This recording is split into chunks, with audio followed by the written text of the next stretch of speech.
All right. Good evening. How are you all today? Great, thank you. Doing well. Oh, thank you. Good. Okay, so I'm going to start off this session reading a client information and counselor professional disclosure agreement. Okay, so the following information is designed to inform you about my background and to ensure that you understand the nature of our professional therapeutic relationship and your rights as a client. Okay. My name is Miracle Liddell. I am a master's student in the clinical mental health counseling program at Houston Christian University in Houston, Texas. As a master's student, I am currently under supervision of faculty at HCU, as well as a licensed mental health professional at my current place of employment. Upon graduation, I will meet the educational requirements to pursue licensure by the Texas Board of Counseling. In this video, I will provide a mock counseling session for a long-time married couple. I tailor my particular focus to the needs of the clients. I believe that every individual possesses the strength and potential to work through life problems and that most issues are developmentally based. I seek to help my clients discover this potential and learn skills and strategies that will help them achieve their goals through empowering my clients and providing them with conditions for personal growth.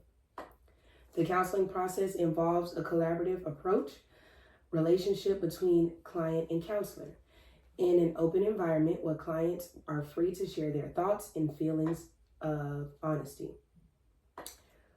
Thus, your active participation in personal work outside of sessions are essential for counseling to be effective. I may ask you to try various things outside of the counseling hour to help you reach your goal. In most cases, you will be given a mental health diagnosis as a part of your treatment. For counseling of couples, we will not be doing mental health diagnoses. Okay. Confidentiality. I respect your right to privacy, and anything shared in our sessions will remain confidential. There are 3 exceptions, however, to confidentiality.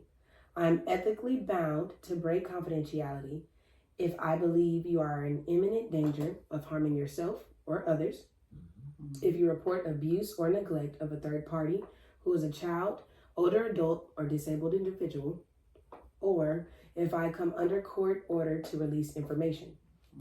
In accordance with professional ethics, I may consult with my direct supervisors, other counselors, and the peers in my supervision group from time to time about aspects of certain cases while revealing as little as possible about clients' identities. My supervisor and all other consultees are mental health professionals held to the same standards of confidentiality as I am. And these consultations are designed to help me provide the best services possible. Other than the 3 exceptions to confidentiality and consultations, you must provide specific signed permission for me to reveal any aspects of our counseling relationship to an outside party. Okay. Complaint procedures. If you're not satisfied with any of the counseling experiences, please discuss this with me immediately. If you think you have been treated unethically by me and are unable to resolve the problem with me, you may contact my site supervisor or the university supervisor for clarification of client rights or to issue a complaint. You may also register any complaints with the National Board of Certified Counselors. If you have any questions or concerns about the information provided above, please discuss them with me. To indicate that you have read and understand this information and agree to the terms outlined in this professional disclosure statement, please sign and date the form below. A copy of signed form will be returned to you, and one will be kept by the site in your confidential records. Last disclosure form. Regularly taping sessions is a requirement of the graduate counseling program at Houston Christian University for all student counselors who are in practicum or internship sites. Tapes will periodically be reviewed by the site supervisor, university supervisors, and the peers in a supervision group who are mental health professionals and are held to the same professional and ethical standards of confidentiality as I am to preserve the personal information revealed in the counseling relationship. The recordings are used to review my performance and ensure that I am providing you with the best services possible. All tapes will be erased or destroyed at the end of the semester, which is December 14th of this year. Please feel free to ask any questions or express concerns to me about this procedure. A copy of the recording policy for the graduate counseling program at HCU can be provided to you upon request. Okay. So, today we will be discussing 5 techniques from one principle that comes from a very popular book by John Gottman called The 7 Principles of Making a Marriage Work. Okay. The principle that I'm going to highlight today will be principle 5, which is solve your solvable problems. Okay.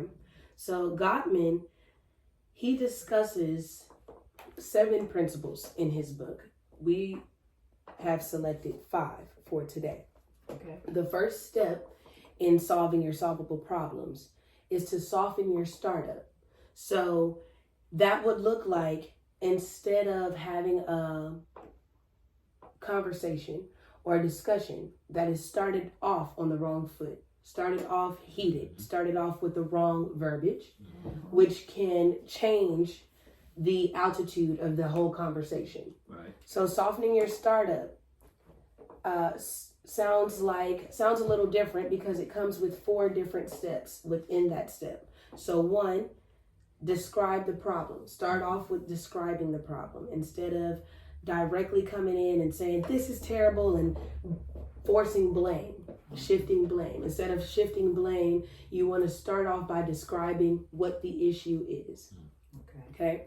Then you want to move into your I statements. So after describing what the problem is, then you will go in with expressing how you feel about it.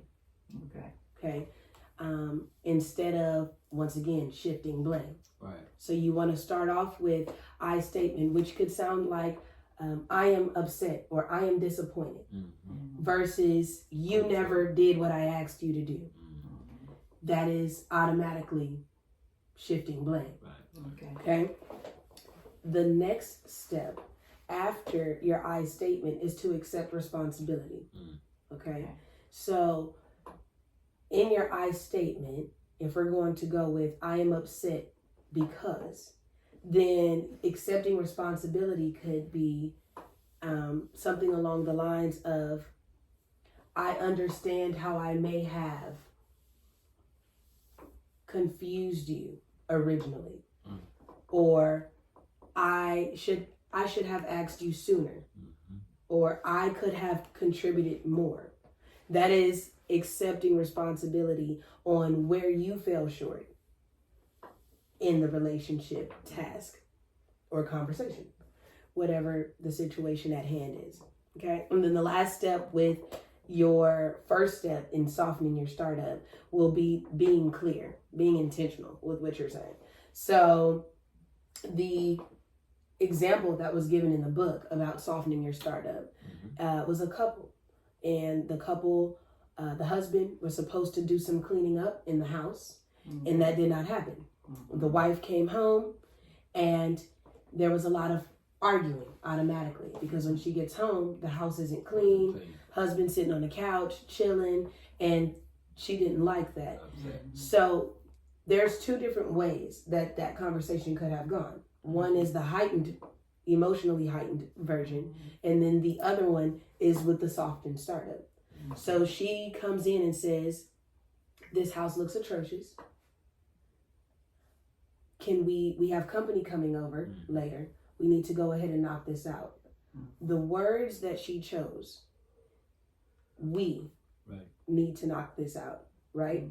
This is a unit. It's not you need to knock this out. Right. So she automatically told him, the house is atrocious. That's the problem. We have company coming over. That's another problem, right? We need to knock this out. Right. She goes into her I statements with, I should have told you earlier that we have company coming at 6:30, not at 8 o'clock, not at 9 o'clock. They're coming right at the evening hour. Good communication. Right? Good communication. Then she accepted her responsibility that she could have done more. but now she needs help from her husband, right?